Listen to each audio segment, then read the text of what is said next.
Welcome to this presentation, which is about how to tame your designers into a collaboration. So let us see. Who am I? I'm Dora Makszy, and I'm a product designer. I started dealing with user interfaces before it was cool, before it was anything. I'm very old.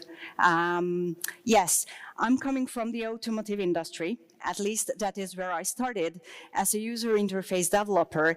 And I soon figured that I really enjoy dealing with user interfaces as a designer.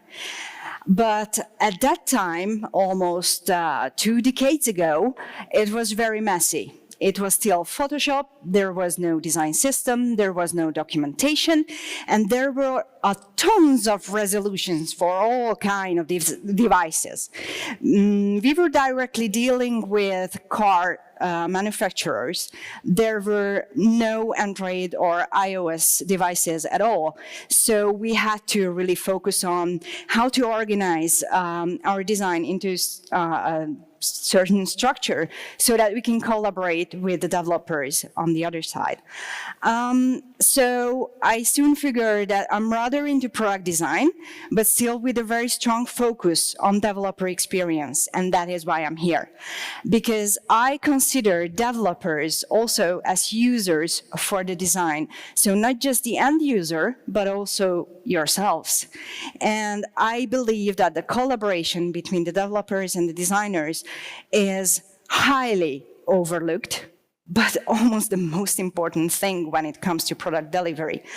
So I started to share publications about this and the cost of not having a designer in a certain organization, because in my experience, especially in case of engineering-led companies, engineering-focused companies, the design is somewhat secondary. And this is not good even for you. That is why we are speaking about this. Well, I'm also considering myself as a community member. I'm organizing conferences. So last week it was JavaScript Budapest. I think myself as an imposter, sort of, because I'm here in front of you as a designer. So again, thank you for having me. I'm very, very grateful for you. So let us jump into the thing. What will we see here? There will be an initiation, so you're sort of getting a hint of what we are talking about.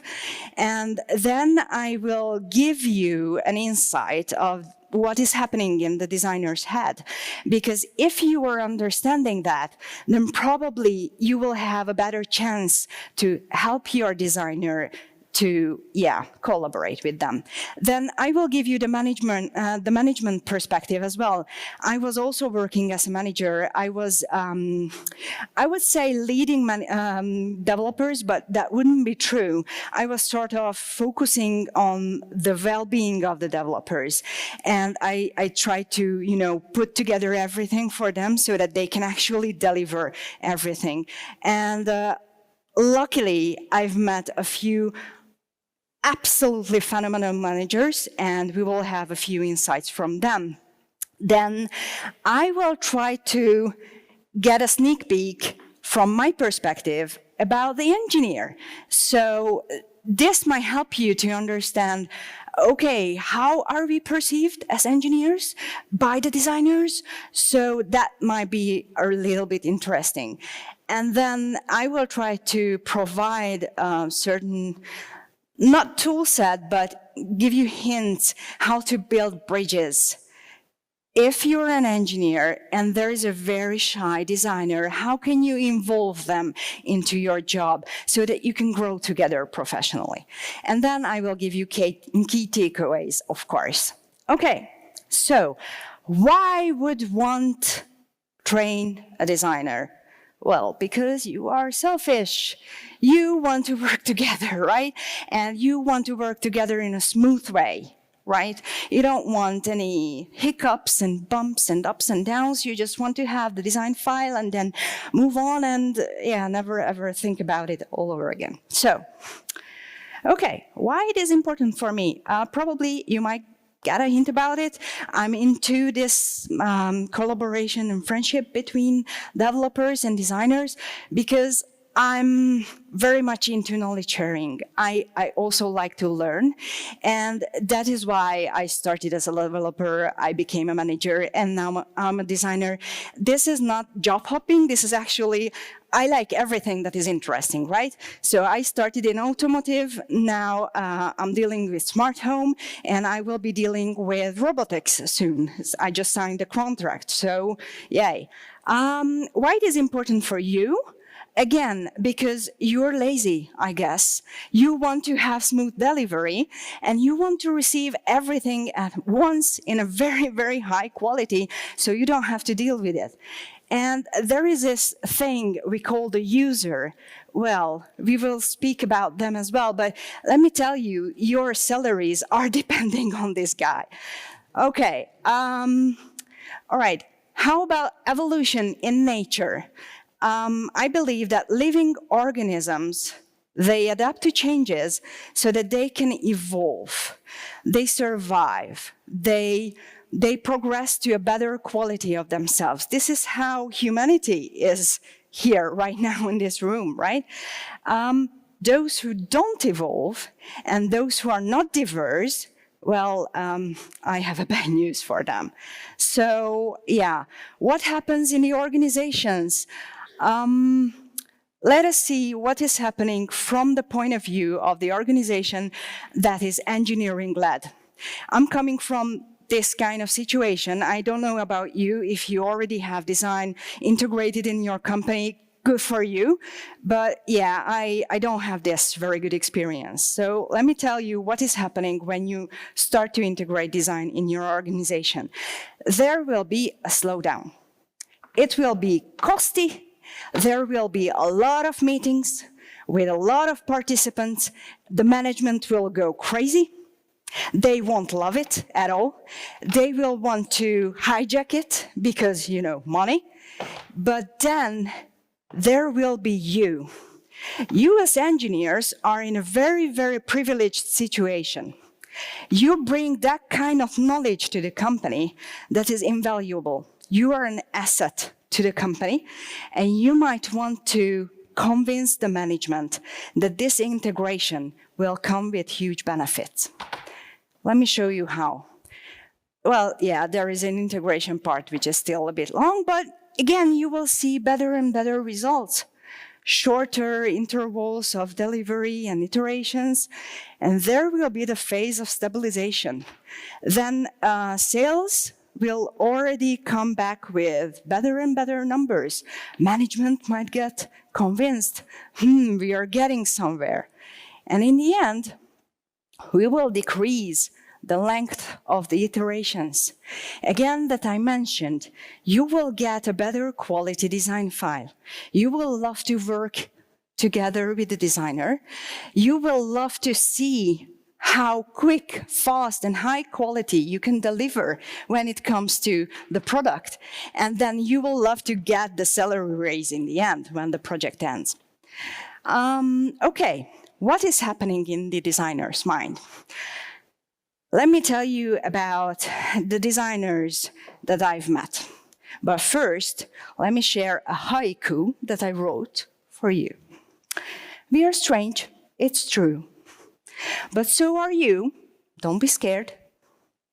Embrace diversity. Okay, so the reason why I use this very image of Toothless from How to Train Your Dragon is that I believe designers are sort of dragons. They are strange, they are curious, they can communicate in a very intense way, and we also think differently from, for example, you. But we love data, and we love engineers, and we love tests. And the reason why I highlight this is that, as I mentioned, there are multiple types of designers. And probably I will get a lot of, feedback about this, but I stand my ground. There are the artsy designers who will think that their design is some kind of art, some kind of self-expression that should be shown in museums. Well, I myself avoid those designers. I think that a product designer rather brings something practical, not for themselves, but for the user. And this is a huge difference because sometimes, basically most of the times, I work with design systems and designs that I not really like, so to say, because it's not aesthetic, it's not fully documented, it doesn't provide anything that gives me visual pleasure, but I have to deliver the design because the user loves it. So for example, as I mentioned, I'm working in a smart home company right now, and I truly hate the design. It's just, nothing fits in that design. But there is a very complex, well-documented design system, and I truly adore working with it, because the design engineer who put it together involved the engineers. They actually develop the components. It's very well documented, and we are just playing with it like Lego bricks. So that's the difference between beauty and practicality when it comes to design. And finally, again, you might had that already, but we perceive and process the information differently from you. And that difference is something that you might want to embrace. Okay, there is a use case that I wanted to share with you. I had this colleague, head of development. He is into Flutter, so perhaps I should have given this talk up there, but whatever. I gave him the Figma file, well documented, actually delivering the jobs to be done. Every use case is done there, and asked him, okay, please comment. Well, this was a huge thing. I just sneaked into their processes like an outsider, like an intruder. And he did, asynchronously, out of working time. He just looked through the file and commented. And that was the point when he understood why I did it. I wanted his instant feedback before handing it over. And by this, he had the chance to understand what is happening there and just still form it with his hints and ideas about feasibility, about mentioning edge cases, about giving me the hint about, I don't know, those kind of situations that I, as a designer, don't face. And that was the point when we started to collaborate. And since then, we are handing over the design file before the formal handover, so that we give the chance to the developer to take a sneak peek, understand what is happening. And it gets better, I will tell you. All right. Again, this structured approach leads to easier delivery. Probably I do not have to tell you that if you receive a messy design file, it will be hardly difficult to deliver. For example, I'm working on a fintech project for a bank, and we are delivering a mobile application.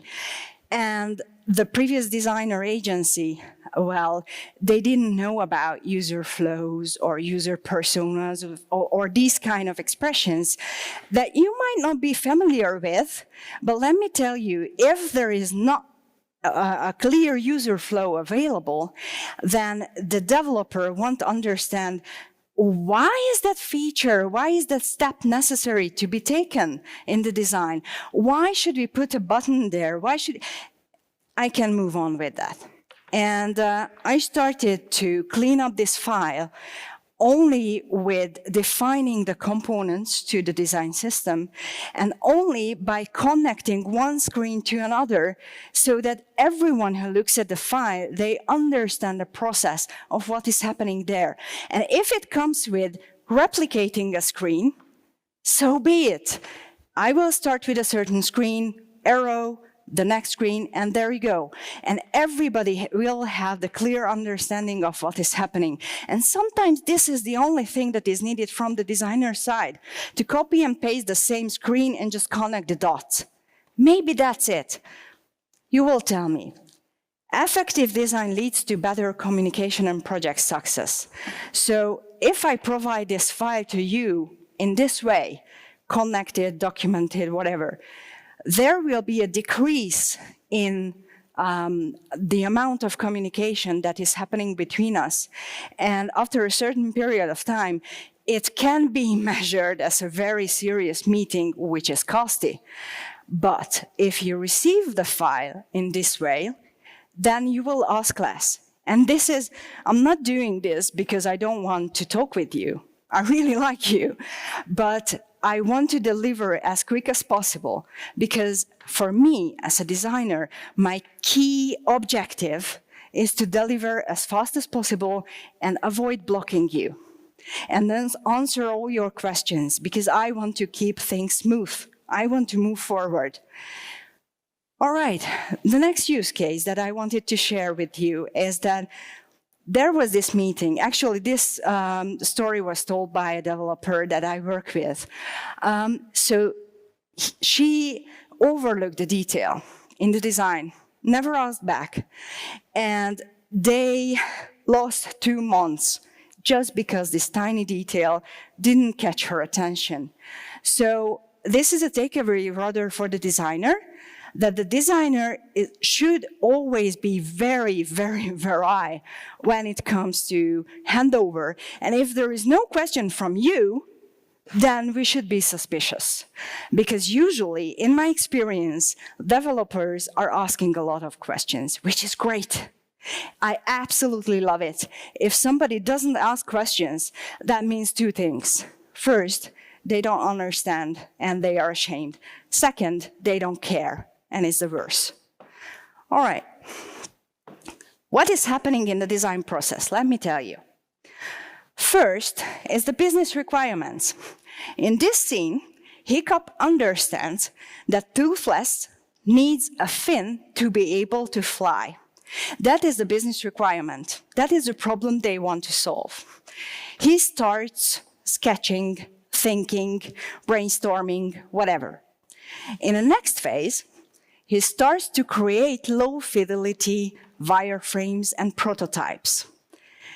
They create this prototype to fail fast. If you remember the tale, in this phase, Hiccup tries on the fin on the dragon, and they fail all over again. It doesn't work, it's not the proper size, whatever, you name it. But they try all over again. Failing fast lets you avoid the dead ends very early, and thus it lets you to save time, money, and only focus on those things that are really important and that will lead you to the proper direction. In the next phase, there are the high-fidelity mockups. When it comes to design, this is the point when the designer starts to utilize the design system components. This is the phase when we start to put together the Lego bricks of the design. I really enjoy that. The next one is the high-fidelity prototypes. This is what looks like the real thing. And for example, in my current workplace, we are dealing with EV chargers, electric vehicle chargers. And there is this prototyper guy. And he put together a prototype that works together with our mobile phone. We set up the provisioning phase, and we can actually see how would it work on the hardware, on the wall of our house. How would it, vibrate with colors when the thing is on and everything. And we could actually believe that that is happening because it looks like the real thing. And that is absolutely mind-blowing when it comes to convincing your management that what you've been doing in the previous weeks or months is not useless. It's actually worth it. And that is something where you can collaborate with the designer. And that is something when the designer can gain even more feedback from you, and not just from mobile engineers, but also hardware engineers, is the coolest part ever, I can tell you. All right, finally, the documentation and the handover. Probably you can tell that I'm really into involving engineers as soon as possible, but not just engineers, also support people, marketing people, sales people, because if we are speaking about the very same thing, if we have the same understanding from the beginning, then again, we can save time. Every team can put their time together accordingly. Everybody will have the same deadline, so the all product delivery will be smoother, shorter, and, fancier. All right. After that, let us see what is design thinking and how do we apply that. Design thinking has 5 steps. The first one is when you are empathizing. Understand the problem, do your research, and analyze data. What does it mean? So on the right, you won't understand a thing. It's just the screenshots from one of my files. I started to understand facility registration system. There was this problem that this company wanted to have a building registration. So whenever you're entering the office building, you might want to register yourself and let your company know that you have arrived. For example, you arrived to an interview. And this is a thing in Norway, where I'm living. They are actually utilizing these kind of booths. There's this booth, and you should have your name there, your welcoming party there, and that's it. It's a very simple flow, but as you can see, there are a few problems with it. And also, there are competitors on the market. So you should do your research when it comes to understanding the problem. Because sometimes there are business requirements that are formed, well-defined, well-documented. Everybody is happy that, the paperwork is done. But then the designer or the researcher, if you have one, start to understand the real pain point. And yeah, that is a point when project managers become not that happy. Because sometimes the designers and the researchers might bring other aspects to the picture. They might bring sort of scope change to the picture. And then there comes the engineer who is involved already, and they will also bring some changes into the picture. So this is the part, the empathizing, when the project/product manager is not happy, but the user will be in the end. All right, second step, defining what the real problem is. This is the point. Imagine designers, for example, in a workshop, they are putting Post-its on the wall with all the thoughts and feedback and everything coming from the users because we were interviewing them, and we start to prioritize their pain points. They are whining about, I cannot set my lights in my house automatically from my mobile phone sitting in my garden, and that's a huge pain point, so that is a problem, and we should organize that. That is the point when you do it. And what you can see here is some sort of flows for different users. So yeah, we also do this as designers. We want to understand where we start, what are the steps we are taking, what are the decisions we are making, and what will be the end result for that. This is the point when we should do that so that we can understand and we will speak on the same grounds with the developers, with the stakeholders, with everybody. If this is cleared up, if this is transparent, that is your first step when you can actually interfere or collaborate or say what you think that should be done. All right, the third part is ideating. As you can see, this is a very, very simple, very low fidelity, very bad quality drawing. I just put it together for this visitor registration form, and it's a very easy thing to put together. This is because this time we need very quick iterations. Again, we might want to fail fast. So we do not need to take a lot of time. We just put it together and, we just want to have feedback. But this is also a point, what we can call low fidelity prototyping. We can put it on our phones and check it. Is it working? Do we like this button here? Will it be enough? Or shall we put there anything else? So it has started, the thinking, the ideating. And the ideating second phase is the high fidelity. So in this screen, I already utilized the design system for this company.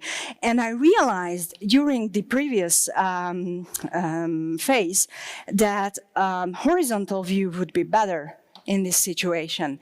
I could rather play around with the font size and everything if the format is horizontal. Also, not to mention that these buildings are using Android tablets that are coming with numerous amount of resolutions, and I just cannot deliver the design for each and everything.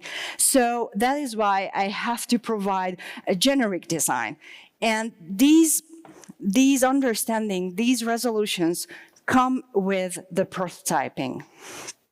All right, when it comes to prototyping, this is very easy. I don't know how much it can be seen. It's rather for iOS right now, but we are filling the data, we are selecting the company, we're finding the user who we are searching for, and basically, wow, that's it, we have everything.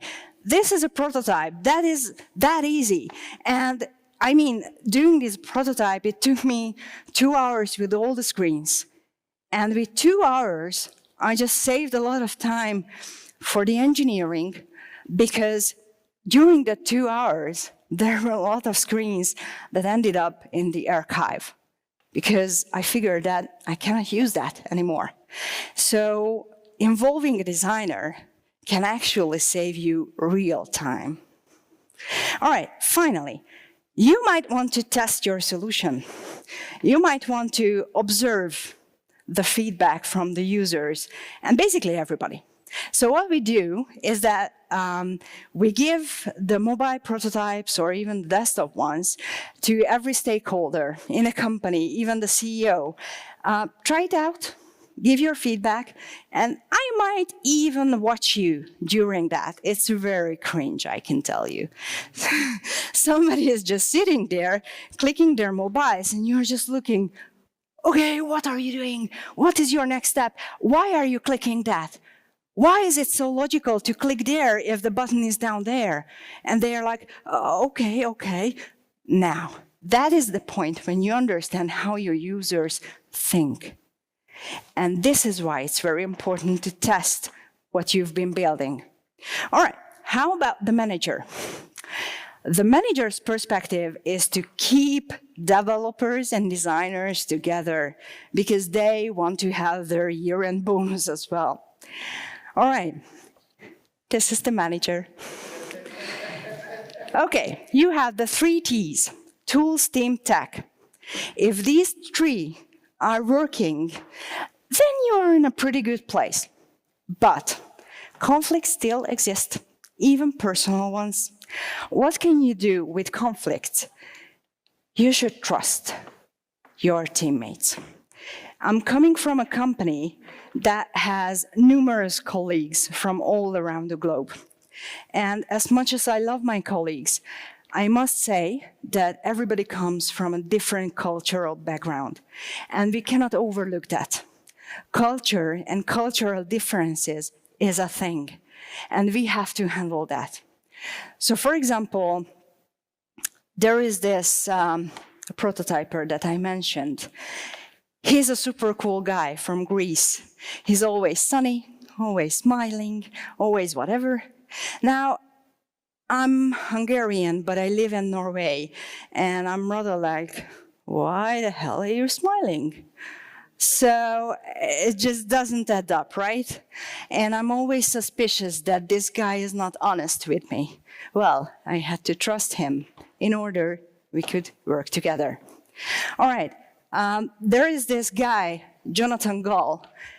I had the luck and honor to work together with this person. Look him up, he's a wonderful person. He said, listen to folks, shut your mouth, don't try to solve the problem people have to talk through. Simple as that. Simple as that. Again, honesty, trust, and communication. Wow, mind-blowing, right? This is what you have to do. And I mean, I wasn't sarcastic. Jonathan is a legend, so I believe him. All right, the second one is from David Kroll. David, he's a very funny guy in this, I'm a Polish person and I'm very serious, but I'm still loving jokes kind of guy. And when it comes to working together, it turns out that David is highly intelligent and he understands what's the craft. Designers shouldn't adopt engineers' biases. Early feasibility concerns from engineers can negatively impact the solution. Why is it important? I come with a bias that, I need to deliver everything to the engineer because I'm so much into developer experience. But he comes and tells me, no. Engineers cannot evolve and cannot progress in their careers if you provide everything on a golden pellet. So you should challenge them. You should give very interesting designs to them, very interesting design solutions to them, so that they can actually research how to solve their problem. And this way, engineers will evolve. And that is why I really like that quote from David. Now, what about you? And this is how I perceive you, all of you. You are professional maximalists, and you are focusing on functionalism. But yes, I discussed this topic with a few developer colleagues of mine, and we believe that if we are establishing the grounds for design critiques, that could be the first point when you can collaborate with your designer. If there is no design critique, that means that you don't have the chance to see what is happening on the design side. So more than 2 years ago, I established the design critiques in my company. And it was sort of a demonstration where we are with the design. But other than that, we invited the head of development, the mobile developers, and even the CEO. That was a huge meeting. Again, very costly. They didn't like it in the management level. But in the end of that 1 hour, they understood that, okay, we demonstrated where we are, and then engineers started to ask questions. And it cleared up a lot of things, and we could actually agree that, there was a misunderstanding on our side, so we can iterate. Mind-blowing, right? We were communicating. There is also the design review. So once the design is handed over to you, you start to develop. A designer might go there and say, may I see what you're doing right now, where you are with the progress? And you show your pride, or you're very, very proud of yourself and what you've done. You might know that there are issues, but this freaking designer points it out. There is an issue that should be fixed. Are you sure that you want to use this font instead of the one from the design system? And these designers tend to have this habit of pointing out your mistakes. But let me assure you, with this habit, the designer saves you the problems with the QA engineer during tests, and it saves a lot of time if the designer points this out before you do. Okay, that is why you should probably think about involving the designers to your workflow. Now you had a little bit of hint about what the design process means and how designers work. probably this might be the chance for you to involve them. Because let me assure you, designers are curious too. They want to understand what is happening. Let me share a very quick story. When I was a manager in a company that delivered self-driving car softwares. And that was my first day in that company, and they put me in this team of C++ developers, and I was like, what the hell is happening with me? Everybody was speaking in a language that I didn't understand. It turned out that that was the camera team. I don't know if you know about self-driving cars, but they gain data from different cameras all around the car. And this team was dealing with that. Now, what the team did is that they started to tell me the theoretical part of what is happening and how. And I was like, okay, yeah, sure. Let me give me the chance, or let me go with you to the garage where you're putting together the car. First of all, I really like cars. But second, I really like to know what is happening under the hood. So we started to put together the camera system together with these guys in the car. And in the end, it turned out to be a very good thing that actually worked, that actually provided data for the simulator team, already a win. And finally, I understand what is happening there. So as a manager, I finally had the chance to fight for them. So if they needed something from procurement, or if they needed to travel to our partners to get better parts for the cars or whatever, I could actually fight for them, and I had the ground to do so because I understood what is happening. That is why it is important for you to involve all the other stakeholders.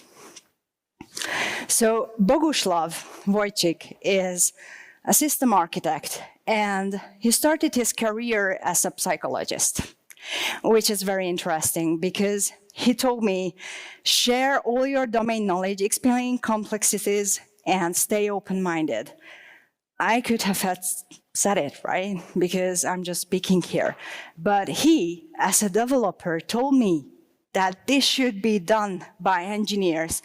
So if you don't believe me, believe him. He's an engineer. And the second one that I wanted to show you is from Christoph Wiesner, who is a mobile team developer, mobile team lead and developer. And he pointed out that designers shouldn't just show the design, it should be discussion. This resonates with what I already told you, that there is the artsy designer and there is a practical designer. So it's not a design show-off. It's not a museum that you visit. It's something that you work on together. All right, how can you build bridges?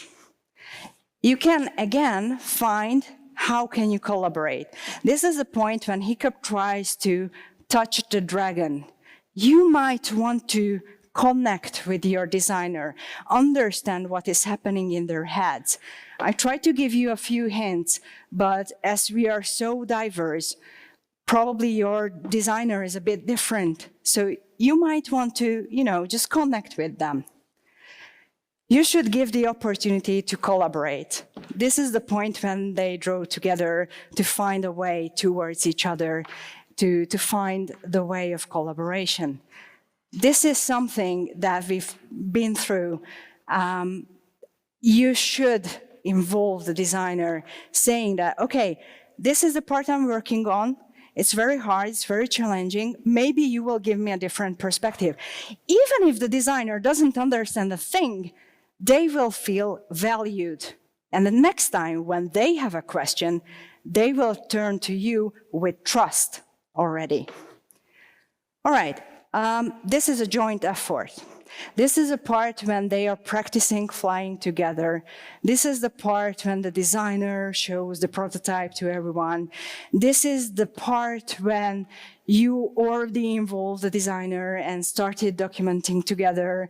You are telling them hints how to provide an even better quality of documentation. And yeah, you should participate in the design process. But if you don't feel like to, then at least do not block it, please. It's an honest thing.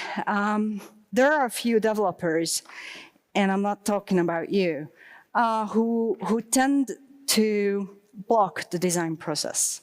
Because yes, there are feasibility issues, but there is also a certain boundary that you shouldn't overstep. So I believe that feasibility is everything. I believe accessibility is a thing. I'm actually an accessibility person. But if it comes to quick delivery, then don't be the one who blocks the process. Sometimes we designers have to quickly skip between steps. We have to forget about low fidelity, for example, directly delivering high fidelity because there are deadlines, because we are working in small startups that have to deliver fast because investors are coming. So at least don't be the blocker. All right, the benefits are for everyone. Again, you might already understand this.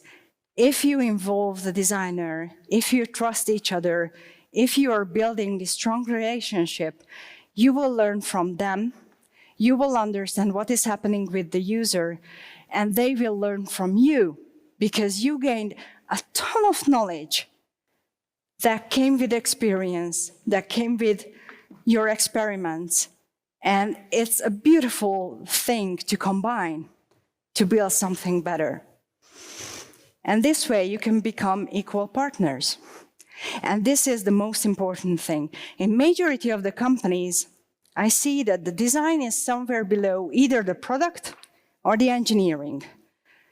And it should be a triangle, design, product, engineering, because this is how this is an equal relationship. All right, let's talk about the key takeaways. First, diversity leads to stronger solutions. I don't think that I have to say anything more about this. Participation in the design process pays off. New aspects, growing professionally. We've been through this, I won't repeat it. Bottoms up and top-down support needed. We've slightly touched the connection with the management and the rest of the team. If they are not supporting your efforts, then it won't work.